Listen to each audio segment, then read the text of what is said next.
Dito tayo ngayon sa 3DR 58 square meter sa Rochester. So pagpasok po natin, nandito po yung kitchen area natin sa may left side. Then, ito naman po yung living area. Ang maganda dito sa unit na to, with balcony na din siya. So bali yung access ng balcony natin, nasa may living area po. Okay, so dito sa living area, yan yung facing niya. So facing BGC and Ortigas, Mandalupe. So napakaganda po ng view niya.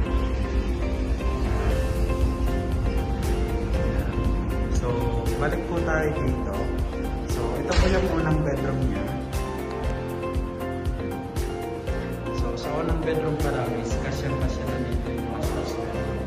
Tapos ang maganda dito, meron po full CR na sa kabila. Tapos ito din yung isang bedroom niya. So nasa right side yung isang bedroom. Tapos ito naman po yung shower area.